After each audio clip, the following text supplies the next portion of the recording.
Je crois qu'on a des chiffres terribles de 80, plus de 90% des gens ont peur de parler en public dans sa langue maternelle. Donc, on a en tête des images de gens qui s'expriment bien et on Ouais, se dit ouais. waouh, eux c'est facile et moi c'est difficile. Si on Mm. se sent nul, il faut quand même avoir en tête qu'on est tous capables de progresser. Et ça change beaucoup de choses. Salut Nathalie! Salut Christophe. Bon, écoute, je suis super content de te recevoir aujourd'hui. Ça faisait très longtemps que j'avais imaginé ce moment, vraiment, en me disant que tu aurais plein de choses à nous raconter sur ton approche du français langue étrangère et notamment bah, voilà, tout ce qui concerne la confiance en soi, etc., la peur de parler.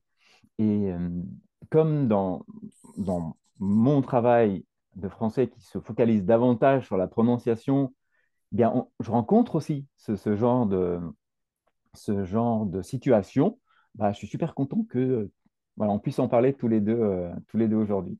Plaisir partagé, j'adore parler de ces sujets. Ouais, je sais. Enfin, pour commencer, est-ce que tu pourrais te présenter voilà, pour les personnes qui ne te connaissent pas encore Oui, aujourd'hui? oui, volontiers. Donc, je suis Nathalie Porte.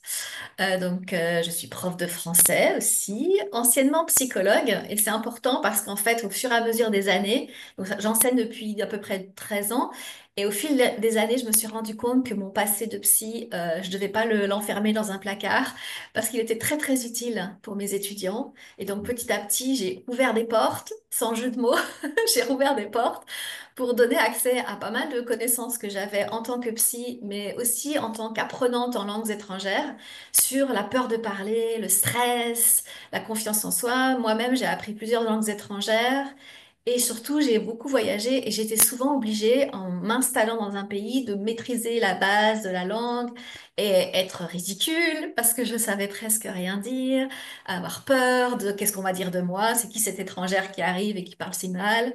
Donc, je connais ça très bien Ok. depuis presque ma naissance, l'histoire des différents pays. Et donc, du coup, je me suis dit que ça, c'était quelque chose, une expérience que je peux vraiment utiliser pour aider des étudiants qui veulent être à l'aise à l'oral en français. Donc, Ah, ok. l'oral, c'est vraiment l'expression orale. L'expression en général est importante vraiment pour moi. Ok. Parce que pour moi, exprimer qui on est, c'est fondamental. Mhm. Et à l'oral, je vois que c'est difficile pour beaucoup de personnes. Et donc, je pense vraiment qu'il y a des clés pour les aider. Et pour moi, c'est absolument génial de pouvoir faire ça. Ok, ok, super, merci beaucoup. Et du coup, ça me fait penser, est-ce que ça t'est déjà arrivé, euh, comment on se sent finalement quand, quand on apprend une nouvelle langue, comme toi, tu voyages, tu apprends une nouvelle langue, et puis d'un seul coup, tu n'arrives pas du tout à exprimer ta pensée, en fait, dans cette nouvelle langue, alors qu'en fait, toi, en français, bah, tu maîtrises ça. Ouais, Qu'est-ce qu'on ouais. ressent? Qu'est-ce qui se passe Ah finalement? bah, je pense que la frustration est énorme, hein. Ouais, Et je trouve que ce que j'observe sur moi, mais aussi sur beaucoup de mes étudiants, c'est que plus tu es capable de bien t'exprimer dans ta langue maternelle, tu as un bon niveau d'éducation, tu peux t'exprimer dans ta langue maternelle assez facilement. Plus c'est frustrant quand tu es débutant dans une langue et que tu vois bien que ce que tu dis, c'est très basique. Tu as envie d'exprimer des pensées complexes, tu as envie de donner ton avis sur des sujets, tu as envie de parler de philo, de sociologie, de littérature, de plein de choses qui t'intéressent. Et puis en fait, tu parles comme un enfant de 5 ans. Enfin, tu as l'impression que tu parles comme un enfant de 5 ans. bah ouais, Et c'est hyper frustrant. Et je pense que ça, c'est la première chose à dire, c'est si vous êtes frustré, c'est normal. Et c'est vrai que la frustration, elle diminue quand on atteint un meilleur niveau, mais elle existe toujours.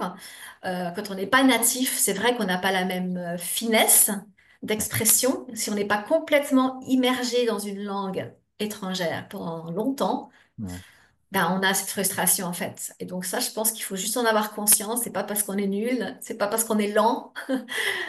Ça prend beaucoup de temps en fait. ouais. Et oui, c'est frustrant. Mm.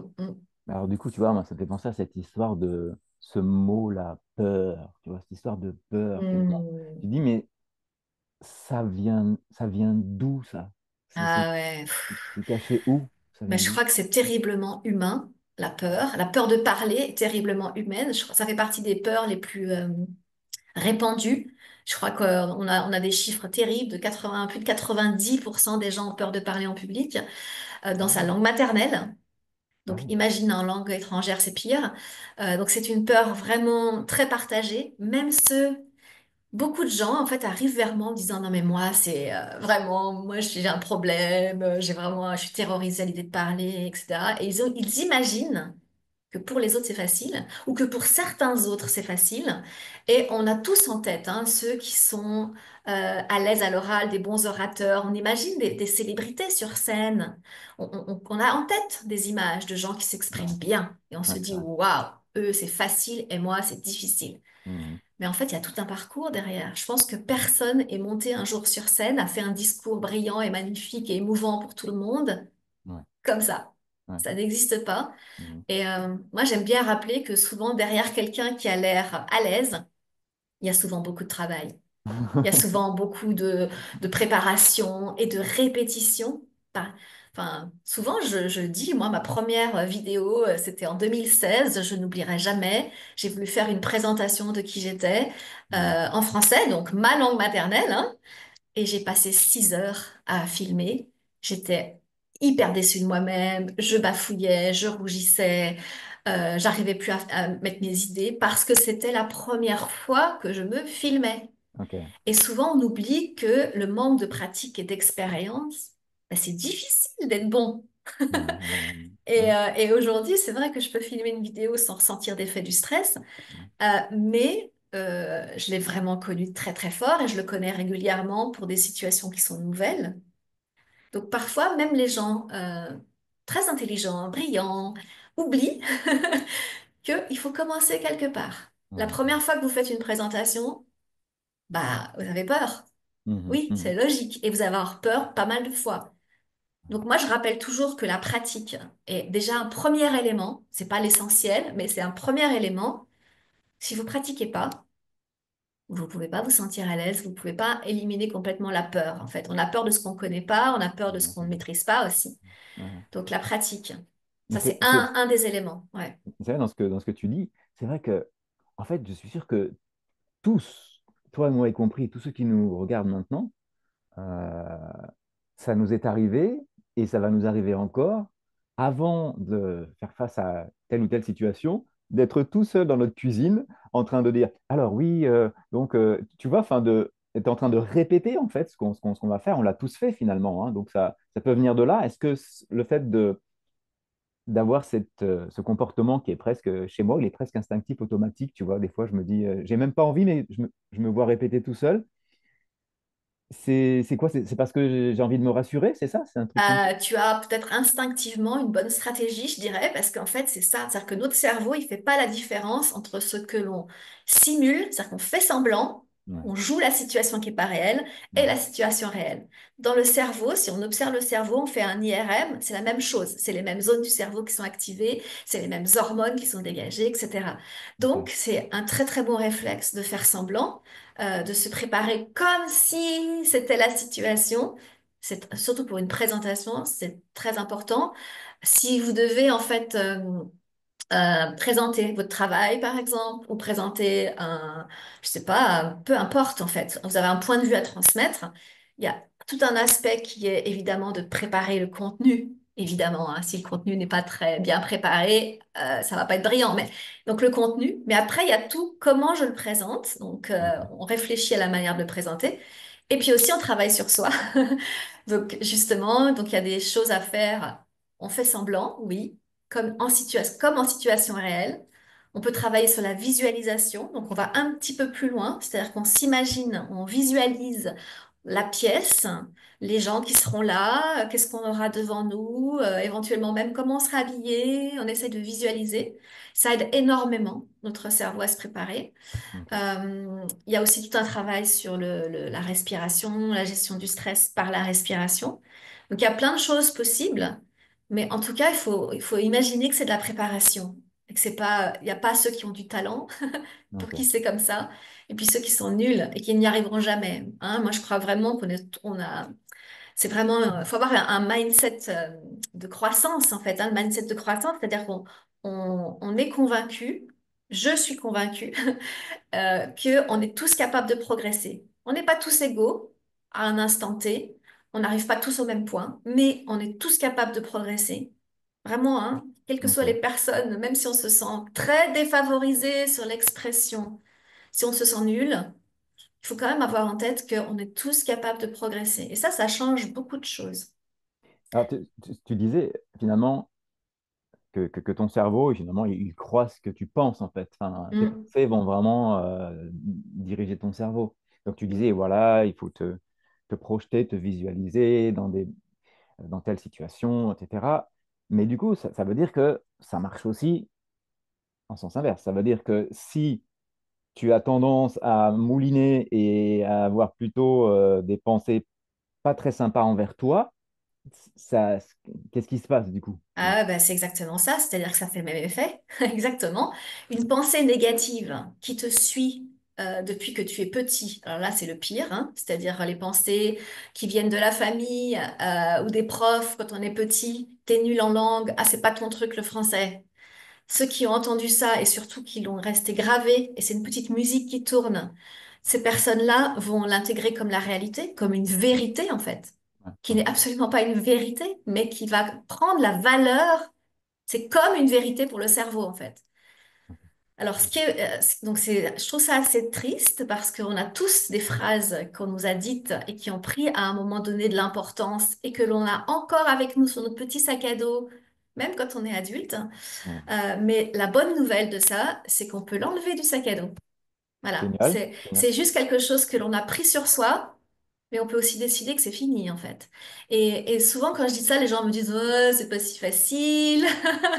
Moi, je suis persuadée que je suis nulle et que vraiment les langues c'est pas mon truc. Moi, je suis scientifique. Moi, c'est les langues c'est pas mon truc. Oui, mais ça veut rien dire en fait. C'est juste quelque chose on a essayé de te convaincre. Tu t'es convaincu toi-même que c'était vrai. Mais moi, je peux te montrer qu'il y a plein d'exceptions. Ouais, Dans la langue française, on adore les exceptions. Et dans mon travail de coaching, je travaille aussi sur les exceptions. C'est-à-dire, ok, tu dis qu'on te comprend jamais. Ok, tu dis que tu es tout le temps stressé, paniqué quand tu parles. Ok, tu dis, tu te trompes tout le temps, blablabla. Mais le tout le temps, toujours, hein, toutes ces phrases, ces mots qu'on utilise, toujours, tout le temps, jamais, etc., il y a des exceptions. Et moi, je montre aux personnes que on peut commencer par voir qu'il y a des exceptions, s'obliger à voir que c'est pas si dramatique, qu'on est capable dans certaines situations. C'est aussi mettre le projecteur sur les contextes, parce que je ne crois pas qu'on est toujours pareil tout le temps. ouais, ouais, ouais. Euh, je pense que tout le monde a fait l'expérience de se sentir à l'aise avec une personne et pas avec une autre. Mhm. Hein, je suis à l'aise pour parler avec mes collègues à la machine à café, mais pas en réunion. Je suis à l'aise pour parler avec cette voisine, mais je suis pas à l'aise à parler avec ce voisin. Donc il y a des contextes. Et moi, j'aide les gens en fait à voir les contextes, à voir la situation plus. C'est comme en fait si je leur fais dézoomer. Hein. Donc zoomer, c'est on voit de très près. Dézoomer, c'est qu'on voit de plus loin. Et Ok. je fais avec eux, on voit leur situation complète et on s'éloigne encore un peu. Et c'est quoi le contexte? Et en fait, en faisant ça, parce que j'ai affaire presque tout le temps à des gens particulièrement intelligents, Ouais, qui malheureusement se limitent, mais ils sont particulièrement intelligents et sont tout à fait capables de comprendre qu'il y a des contextes, qu'il y a des exceptions, qu'il y a des situations qui favorisent, qu'il y a des pensées qui gênent. Et d'une fois qu'on a compris, qu'on a vu, ben, c'est plus pareil en fait. ok, ok. Donc ça veut dire qu'en fait, donc tu enseignes le français, hein, ça je sais très bien, mais ça veut dire que tu as aussi des gens en fait qui te contactent, en fait, qui peuvent vraiment euh, euh, ouais, s'appuyer sur ton expertise parce qu'elles ont peur de parler, parce elles ont un blocage, en fait, et Ouais, tu peux ouais, aider ces personnes-là, en fait. c'est la majorité des gens qui me contactent aujourd'hui. Oui. Alors, il y a une partie qui font mes étudiants qui font des cours de français en individuel, en groupe, conversation, lecture, etc. Ok. Donc ça, c'est une partie de mon travail qui reste importante, qui est à Ouais, peu près la moitié quand même de mon travail. Et puis une autre partie qui s'est développée avec le temps, petit à petit, et qui aujourd'hui est quand même assez importante, c'est les gens qui sont bloqués à l'oral. Et souvent, ils sont en train de chercher sur Google, hein, comment parler en français, et ouais, ils cherchent des réponses. Ils trouvent pas forcément des gens qui les aident avec le fait que c'est une langue étrangère. C'est-à-dire qu'il y a des formations sur la prise de parole, la confiance en soi à l'oral dans leur propre langue, mais on a des personnes qui sont à l'aise, assez à l'aise dans leur langue et pas du tout en français, ou d'accord. beaucoup moins en français. Et donc, Qu'est-ce qu'on fait pour ces personnes-là? Il y en a vraiment beaucoup. Il y a beaucoup de gens pour qui le français est une langue bien maîtrisée parce que c'était une langue de scolarisation à Mhm. l'école, on parlait français. Dans les administrations, on parle français. Je pense à beaucoup de pays d'Afrique de l'Ouest, par exemple. Je pense à Madagascar. Enfin, il y a pas mal de pays, en fait, d'Afrique du Nord, hein, évidemment, Mhm. où le français est à l'école et au travail, mais on n'a pas tellement l'habitude de s'exprimer quand même dans des situations formelles en français où il y a une pression très forte de cette langue qui vient de l'histoire. Oui, oui, Là, oui. la langue, elle n'est pas neutre, hein. Et donc, pour ces personnes-là, ils ont envie en fait d'avoir en face d'eux quelqu'un qui les aide spécifiquement à l'oral en français. Ok, ok. C'est des situations que je peux rencontrer souvent.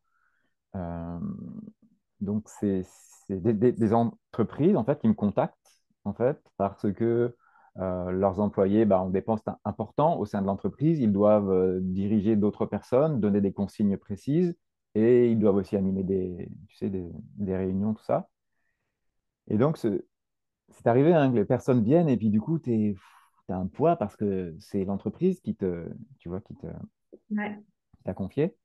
Et, et je me suis retrouvé, je me souviens, qu'avec une personne qui travaillait, tu sais, mais qui en même temps ne se sentait pas à l'aise avec le français. Tu sais, c'est incroyable en fait, parce que euh, cette personne souhaitait, euh, voilà, elle se demandait en fait, parce qu'elle a un fort accent hispanophone, comment arriver à surmonter tout ça et déjà à se dégager d'un manque de confiance et puis du coup d'une peur de parler.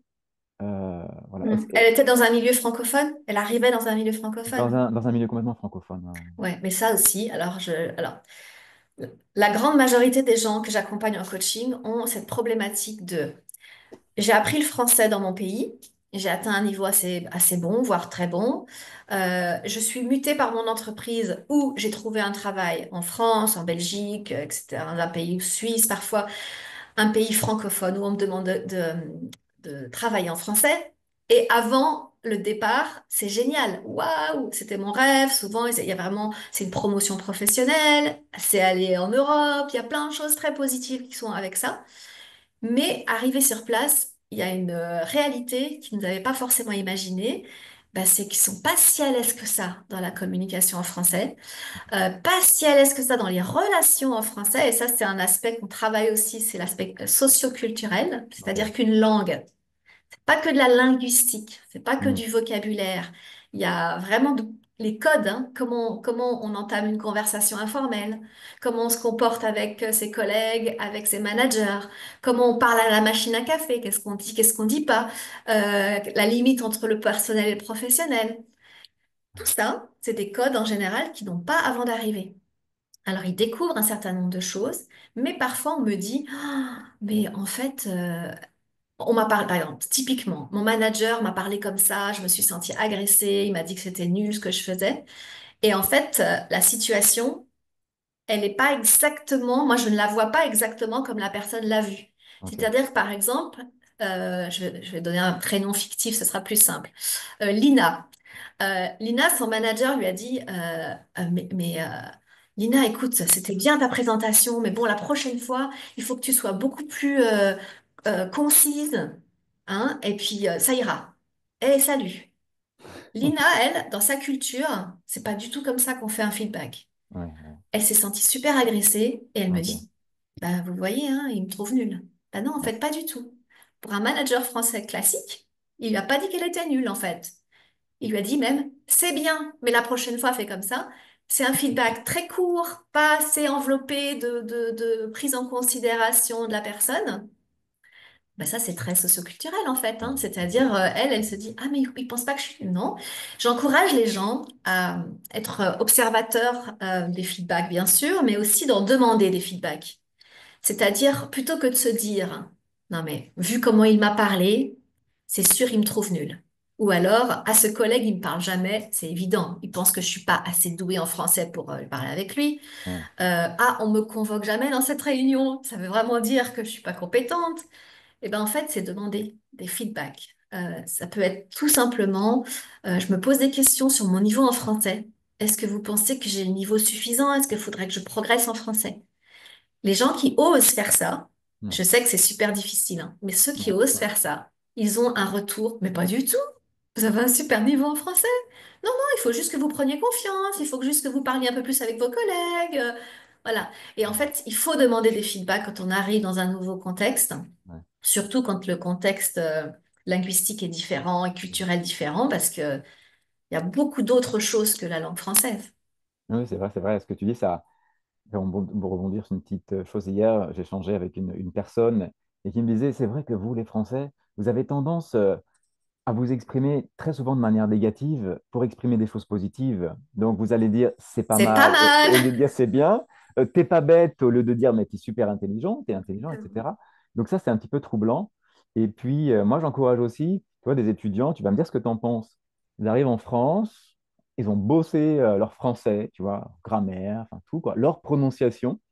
Donc, après, c'est dans le grand bain, tu vois, tu viens en tant que touriste, par exemple, à Paris.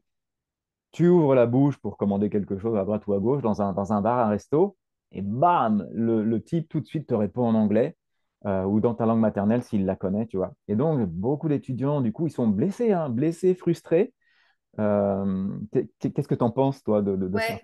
Alors, quand ça arrive et que les gens sont mal à l'aise avec ça, moi, je leur propose de travailler ensemble deux phrases qu'ils peuvent dire assez facilement, assez automatiquement quand ça arrive, en fonction de son style. Par exemple, moi, je sais que, par exemple, pour moi, l'humour, personnellement, je fais beaucoup avec humour, mais pour certaines personnes, c'est pas le cas. Pour d'autres personnes, ils vont le dire très poliment, avec une voix très douce, mais quelque chose comme, je sais pas, je suis en train d'améliorer mon français, on peut pratiquer?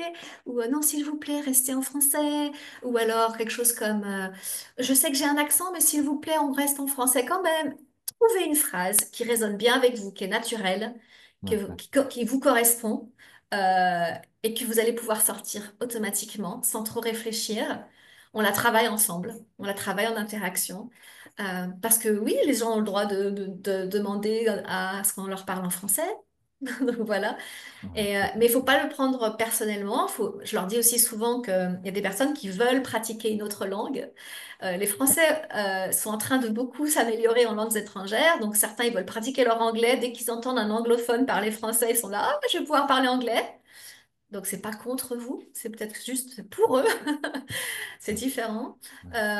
Et puis, faut pas tout de suite imaginer que c'est parce que je parle mal, parce que j'ai un accent. D'ailleurs, les accents, bah, bien sûr, les gens ont un accent. Les Français, comme dans pas mal de pays francophones, hein, c'est pareil en Suisse, en Belgique, par exemple, c'est pareil au Québec, c'est pareil. Il y a beaucoup de gens qui ont des accents, parce qu'il y a beaucoup d'étrangers, ce sont des pays multiculturels, donc c'est Et le français standard est un accent pour eux aussi, de toute façon. aussi. Moi, j'ai une petite confession, quand je suis arrivée à Paris, donc moi, je suis franco-suisse, je viens de la frontière entre la France et la Suisse, j'avais un accent suisse très fort.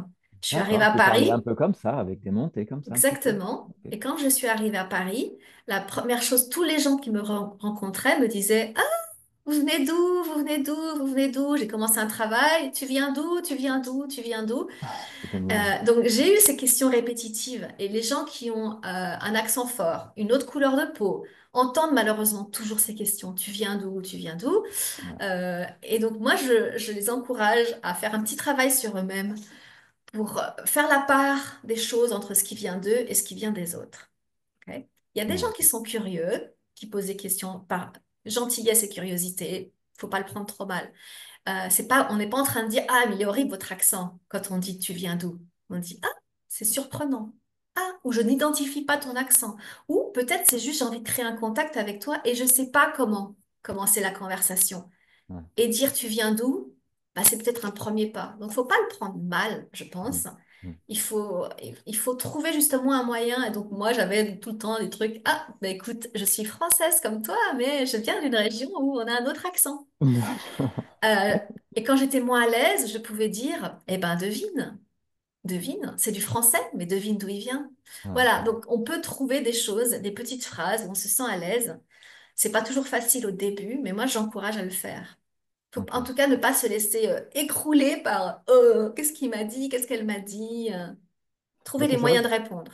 ouais, c'est toujours surprenant. Toujours, tu as une question, par exemple, pourquoi est-ce que, je sais pas moi, tu reçois plein de compliments, tu vois, des tonnes, des tonnes, des tonnes, tu vois, puis tu es boosté, gonflé, libération de dopamine et de plein de choses. Et puis d'un seul coup, on te dit juste une petite phrase de travers négative, tu vois, et ça vient tout te saper, tu vas tout faire Ouais, exploser. ouais. Ah, Et ok. ça, là, on peut dire merci à notre cerveau. Ouais, Alors, il y a des études qui montrent que ça vient de d'un cerveau très ancien, qui, à l'époque où il y avait beaucoup de dangers, à l'époque des hommes préhistoriques, ok, c'était hyper important pour notre cerveau de bien percevoir les éléments de danger, les éléments ouais, négatifs, ok, pour être en alerte. Et en fait, notre système nerveux aussi a cette tendance à nous mettre en alerte, en danger. Et on a beaucoup, on a en nous quelque chose de très automatique qui nous fait plus mémoriser les choses négatives aussi. ok, ok, Donc c'est très naturel, mais je pense qu'on peut lutter un peu. Disons que moi, ce que je propose, c'est de s'entraîner à voir et à donner de l'importance aux éléments positifs aussi. ouais, Donc, par exemple, les gens qui sont tout le temps, chaque jour, en train de se dire, ah, on m'a fait cette remarque, on m'a fait cette critique, etc. Je dis, OK, on va analyser ces situations, on va voir si elles sont telles que tu les vis, mais aussi comme un petit rituel chaque jour. Un petit exercice très concret que je donne parfois, c'est les trois petites choses positives de la journée à écrire systématiquement tous les soirs en lien avec la langue française. Et la plupart des gens me disent, oh ben j'ai pas trois trucs positifs, hein. Moi c'est trop dur, moi je suis trop nulle. Mais je dis, mais c'est obligatoire. C'est obligatoire, c'est trois. Ça peut être tout petit, mais c'est quand même des choses positives. Et donc, à force de s'entraîner à chercher, on trouve. ok, En fait, on ne trouve pas ce qu'on ne cherche pas. d'accord. Et donc, si on s'entraîne à chercher, on trouve. Donc, par exemple, c'est pas vrai que tout le monde a trouvé que ton accent était nul et c'est pas vrai que personne ne t'a compris dans la journée. Hein, si tu as un niveau intermédiaire, tu es capable de dire des choses, donc donc ça peut être, ah bah oui, c'est vrai que la boulangère m'a fait un chouette sourire et la communication était naturelle. Hop, une chose. Et en fait, ça peut paraître un peu bête comme exercice. La plupart des gens résistent à ça en me disant, non mais je vais pas prendre un carnet tous les soirs pour écrire. Si, parce que l'exercice, l'intérêt, c'est pas ce qui est écrit sur le carnet. L'intérêt, c'est que votre cerveau, il est en train de se préparer dans la journée à aller repérer des choses positives pour écrire dans le carnet. C'est vrai. Et en fait, quand votre cerveau il va essayer de trouver le positif, Ouais, vous allez aussi modifier vos actions. ok. C'est vrai que ça me fait penser que la plupart de nos journées, c'est vrai qu'on est, j'avais lu qu'on était, enfin, il y avait un gros pourcentage de enfin, de notre être qui était en pilotage automatique hein, toute la journée. Et c'est vrai que, tu vois, on a l'habitude, quasiment tout le monde, on se lève, on dort toujours au même endroit, on se lève, enfin, je parle dans la place dans le lit, on se lève toujours du même pied, on fait toujours les mêmes actions. On va toujours peut-être tout de suite faire un petit café, après on va à la salle de bain, etc. Enfin, il y a tout un truc comme Ouais. ça. On va dans les mêmes supermarchés, on achète les mêmes aliments, on se prépare souvent les mêmes repas. Et du coup, j'ai l'impression que ça marche comme ça aussi pour les pensées, en fait, tu vois. Oui. Mais alors, il faut peut-être juste préciser que toutes ces habitudes, elles sont très bénéfiques, hein. C'est-à-dire que c'est des raccourcis pour notre cerveau. Notre Ok. cerveau ne peut pas en permanence réfléchir à comment je vais me réveiller, comment je vais me doucher, comment je vais me brosser les dents. Heureusement qu'on a des automatismes, sinon on serait complètement surchargé. Ouais, Et moi, je peux vous dire, en voyageant beaucoup, en changeant d'environnement tout le temps, je sais ce que ça veut dire en termes de charge mentale et c'est pas souhaitable, en fait, de d'accord. changer tout le temps. Ok. Donc, c'est bien d'avoir des habitudes, Ouais, mais après, on peut questionner les habitudes qui ne nous servent plus ou on d'accord. peut questionner les habitudes qui nous limitent. Ok. Et donc, moi, souvent, je vais mettre le doigt sur quelque chose. Est-ce que cette pensée-là ou cette habitude-là, elle est toujours utile pour toi pour progresser en français? Si elle l'est pas, ça vaut la peine de la détricoter, la défaire D'accord. un peu, mais on Ok. défait pas tout. Ok. Et moi, quand je propose de nouvelles habitudes, parce qu'on travaille beaucoup sur les nouvelles habitudes, c'est tout petit, c'est des petits pas. On va pas D'accord. tout... Moi, je suis absolument contre le «Ah, je change tout. Le mois D'accord. prochain, je change tout, je suis une nouvelle personne.» C'est pas bon du tout pour notre système nerveux qui aime pas Mm, ça. Donc, ça mm, met du stress. mm, Je veux jamais créer du stress. Notre cerveau non plus n'aime pas les changements radicaux. Donc, on fait des petits pas, on change par petits pas. Et donc, des petites habitudes qui vont nous servir. Et plus elles paraissent petites et insignifiantes, mieux c'est. Parce que c'est pas perçu comme un danger. mm, ok. Donc on ok, se dit, ah oui, ça je crois. Ok, ça c'est pas pareil. Ça va, Nathalie, elle est sympa là. Ça, je crois que je peux le faire. Et après, on rajoute petit à petit des petits pas, des petits pas, des petits pas, jusqu'à donc notre système nerveux et notre cerveau n'est jamais en situation de ouf, c'est trop. C'est d'accord, toujours ok. On rajoute un petit peu et à la fin, on arrive à faire des choses qu'on n'avait pas imaginées. ok, Et en quelques semaines, moi j'ai des programmes de coaching individuel en 4 sessions. d'accord, Ça paraît très peu, hein, ouais, mais ouais, en 4 sessions avec des exercices entre les sessions, on passe du blocage à j'arrive à m'exprimer. Je ne peux pas parler en réunion à j'arrive à les animer.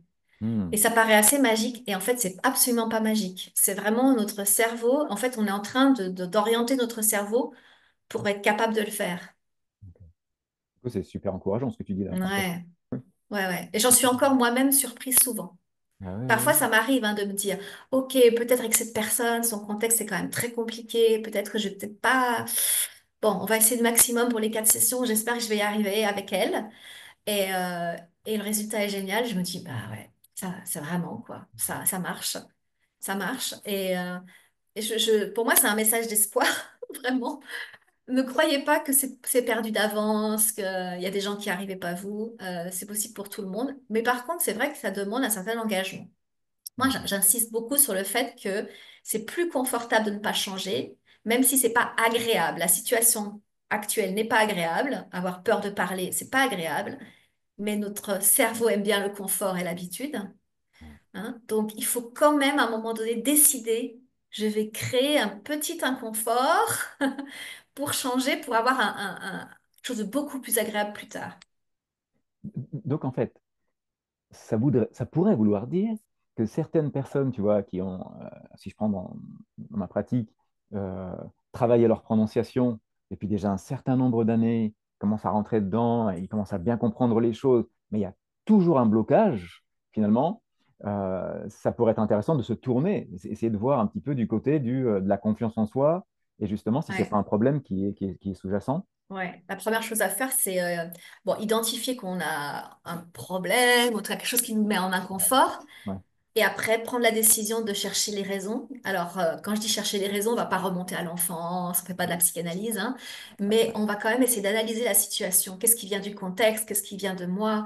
Qu'est-ce qui vient de mes pensées? Qu'est-ce qui vient de mes habitudes de pratique? Qu'est-ce qui vient de mon apprentissage de la langue? Qu'est-ce qui vient de mon corps? Enfin, on va essayer de comprendre la situation dans son ensemble. Déjà, ça aide énormément. Puis après, on va décider de travailler sur la priorité. Donc ça, oui, c'est ça. du cas Je- par cas, en fait, c'est ça, hein. c'est toujours du sur-mesure, en individuel, c'est du sur-mesure. Ok. Et ce qui est important d'avoir en tête, Ouais, c'est on va pas changer la personne radicalement, mais on va lui donner des clés pour être ouais, un peu plus à l'aise, un peu plus elle-même dans la communication. C'est-à-dire que quelqu'un qui est introverti va pas devenir super extraverti et parler à tout le monde, etc. Mais va être capable de s'exprimer elle-même comme elle le veut ok. à sa manière. Donc, c'est être un peu Ça, plus c'est soi-même, en fait. ouais, Avoir plus de liberté d'expression, disons. bon. Bah, écoute, super, Nathalie. Merci, merci beaucoup. Alors, euh, pour conclure, est-ce que si moi, j'ai envie de travailler avec toi ou si j'ai envie de savoir des choses sur toi, ce que tu proposes, etc., tu me dirais quoi là? Alors, si la problématique que c'est justement la peur de parler, le manque de confiance, la première chose que je vous invite à faire, c'est de rejoindre mon petit défi gratuit. C'est une petite formation en 6 jours. Il y a des vidéos, un carnet de travail et on est justement dans la phase, enfin, je propose de comprendre, en fait, Ok. On comme va un mettre petit le petit diagnostic. lien sous la vidéo Voilà. directement. C'est vraiment pour vous aider à comprendre. C'est quoi mon problème? C'est un manque de vocabulaire? C'est un manque de confiance en moi? C'est le stress? Je pratique pas de la bonne façon? Voilà. On va faire un petit peu et donc, ça se fait en autonomie, à votre rythme, etc. Et il y a un questionnaire à remplir aussi sur comment vous vous exprimez à l'oral. Et vous pouvez analyser vous-même, ou je vous analyse si vous le souhaitez, vos réponses pour avoir vraiment oui, un diagnostic. Alors, c'est pas médical, évidemment, mais c'est une explication. Et à la fin, je vais vous dire, bah, écoutez, dans votre situation personnelle, je pense que il n'y a pas de problème de stress vraiment. Il faut peut-être pratiquer un peu différemment, ou la confiance. Et puis en fonction des solutions possibles, eh ben, vous décidez si vous voulez le faire ou pas. Donc Ok. c'est gratuit, c'est sans engagement et je pense que c'est la première étape hyper intéressante. Excellent. Bah, super. Bah, Voilà. merci beaucoup, Nathalie. C'était super cet entretien. J'étais très, très content d'échanger avec toi et pour tout ce que tu nous as Bye. appris aujourd'hui. Super. Bye. Merci beaucoup. À Merci bientôt. beaucoup et à très bientôt. Salut, Nathalie.